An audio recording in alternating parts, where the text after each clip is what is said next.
afternoon. The second idea, I told you in the previous video about the two-slit experiment that you can downsize it from with spray paint and droplets and aerosols, etc. I explained also that I wanted to share another idea, which is a little bit bigger order of magnitude. And I also wrote a little paper about that, also on academia.edu. You can see that, and which I'm going to explain you right now. Well, here I drew the Earth, and my proposition is to make a so-called it's basically what it is that we know that in the atmosphere the atmospheric pressure is dropping dramatically.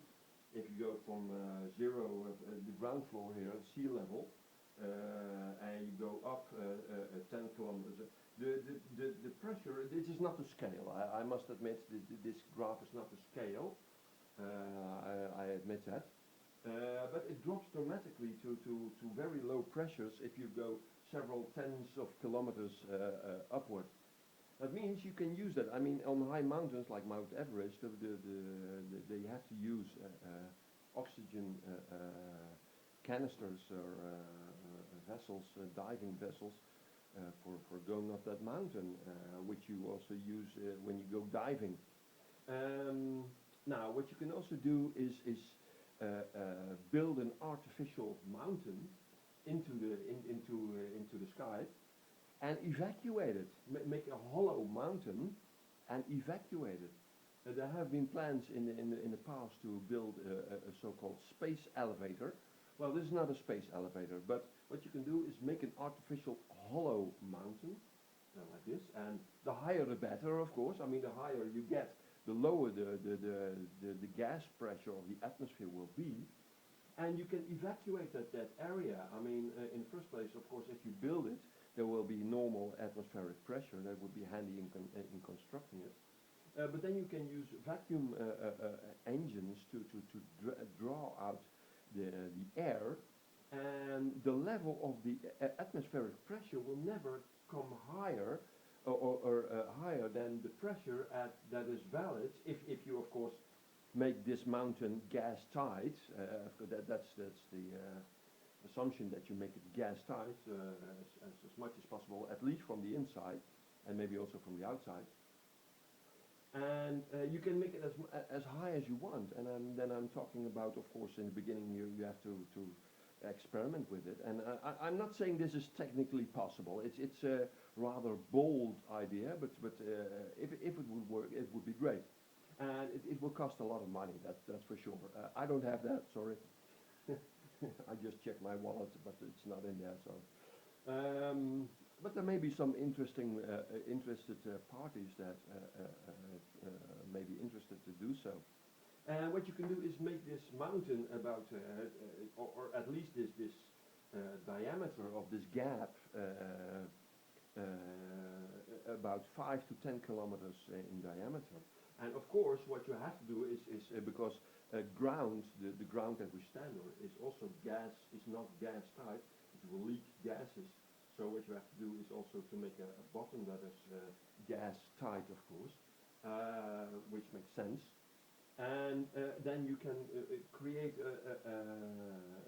some kind of a vacuum tube into the vacuum of space. I mean, in space, if you look at space, there is a high vacuum.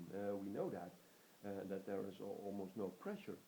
So that means that what you do with such a giga tube, so to say, is to tap into the vacuum space, the vacuum of space itself. Especially if you make such a mountain that is gas tight. I mean, the pressure at, let's say that this is 50 kilometers, is pretty low. So the atmosphere will never drop in. And if you make it even higher to, let's say, 100 kilometers or so, I'm not saying this is technically possible. I hope it's technically possible. I don't know. Yeah, but the idea is to make a vacuum tube, to make a connection with vacuum space, actually. So this is basically a vacuum tube that you make in which you bring Earth, the sea level Earth, in contact with the vacuum of space itself. And yes, it will be a gigantic, ginormous, or whatever you want to call it, a project. It will be, it might be very expensive, and of course I realize that, and I don't know if it's even technically possible. But nonetheless, it may have some advantages for future experimental things. In the first place, you can launch rockets very easily. I put some advantages here. You can launch rockets very easily because there is no air resistance. Second, you can also land them just as Elon Musk is doing with his rockets. You can also land them very easily in a very small region.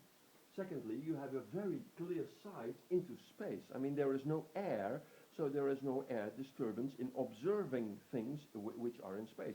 I didn't mention that in my paper, by the way. I forgot that. I just recently came up with it. The paper was published on the beginning of this month, actually, beginning of September. Just as the do-it-yourself two-slit experiment with the aerosols. I just published them in the same week, I think. In the beginning of this month, at least. You have a very clear sight into space with respect to radio signals, with respect to optical spectrum, and so on and so on.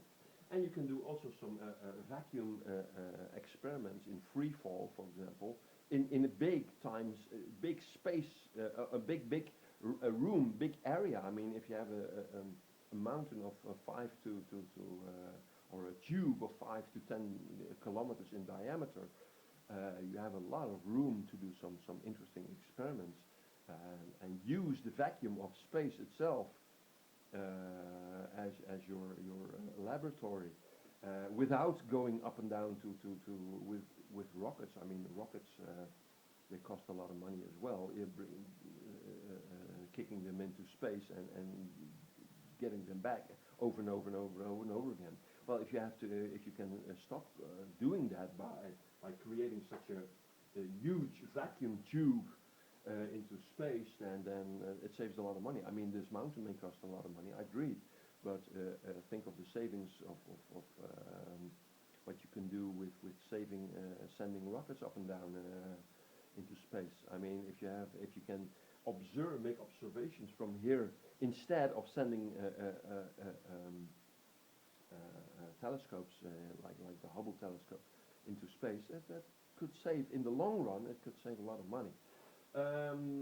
So this is what I want to share, and I know it may technically be close to impossible. I know, I also wrote that in the paper, but it would be interesting to find out if it's possible, yes or no. And if there are parties, I also sent this idea to NASA and the ESA already, and to Elon Musk also. And so, who knows? If it's possible, then it's possible. If it's not possible, okay, agreed. Then, well, we have to say it's not possible. But yeah, well, at least this is an idea. And you can cover the whole mountain with solar panels for energy and so on. Because it will be very dark here in the low regions because it's a very high mountain. I mean, if you have a very high mountain of 50 to 100 kilometers high, then there will not be much sun in it. So you have to put all around solar panels and use that energy of the sun from outside. This is just an idea. In my paper I wrote it that maybe it's good to put it in the equator region. Why? Well, that for construction purposes, but also because it spins over there much more. So if you launch rockets from that area, it uses less fuel to get the rocket launched. Next to that, if you put it in here on the equator, then also what happens is that the construction, the mass of the construction will be lifted up to some extent, which puts a little less stress on the down pulling forces. So there may be some advantages if you put it on the equator. Well, this is what I want to share. I didn't draw it on the equator, by the way. But just for a rough idea, I just drew it in the northern hemisphere. But yeah, well, that's just a drawing, so you can interpret it as you like and do as we like. Okay, this is what I want to share. Thanks for watching so far, these two ideas that I wanted to share. And okay, thanks for watching and see you next time. Hasta la vista. Bye bye.